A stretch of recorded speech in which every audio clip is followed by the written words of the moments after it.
Bonjour tout le monde.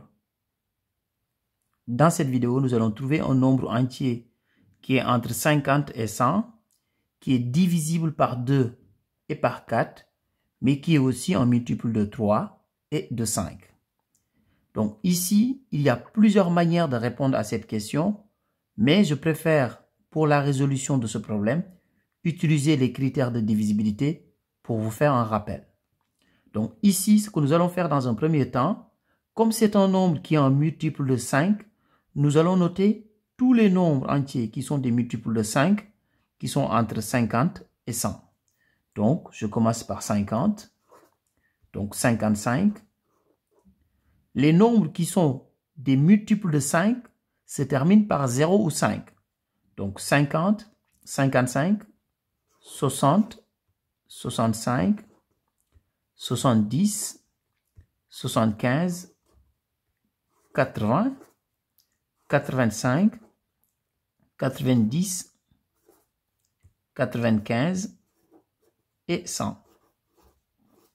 Donc voici la liste des nombres entiers qui sont entre 50 et 100, qui sont des multiples de 5.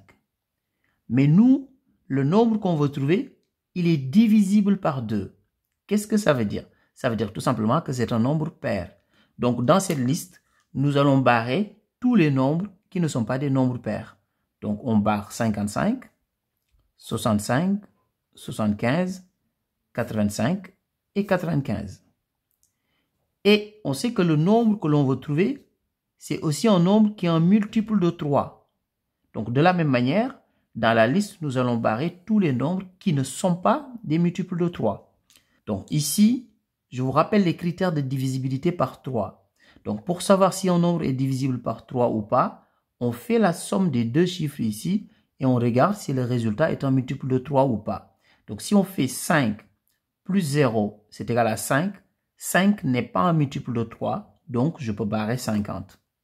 Pour 60, si on fait 6 plus 0, c'est égal à 6.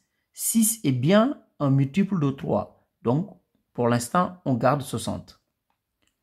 70, est-ce que c'est un multiple de 3? Non, puisque si on fait 7 plus 0, on trouve 7. 7 n'est pas un multiple de 3, donc on peut barrer ce nombre. De la même manière, si on fait 8 plus 0, on trouve 8, donc 80 n'est pas un multiple de 3. 90, si on fait 9 plus 0, c'est égal à 9. 9 est bien un multiple de 3, donc on garde 90. 100 n'est pas un multiple de 3, parce que si on fait la somme des trois chiffres, on trouve 1. 1 n'est pas un multiple de 3. 1 est un diviseur de 3, mais pas un multiple de 3. Donc on peut barrer 100. Donc il nous reste deux nombres. Maintenant, on va vérifier avec les critères de divisibilité par 4. Est-ce que 60 est divisible par 4? Oui, 60 est divisible par 4 parce que 60, c'est tout simplement 4 fois 15. Est-ce que 90 est divisible par 4? Non, parce que si vous faites 90 divisé par 4, le résultat ne sera pas un nombre entier. Donc, ce n'est pas le nombre qu'on veut trouver. Donc, finalement, le seul nombre qui nous reste et qui respecte les critères de l'énoncé, ce nombre, c'est tout simplement 60. Donc, ça veut dire que le nombre qu'on voulait trouver est 60. Au revoir.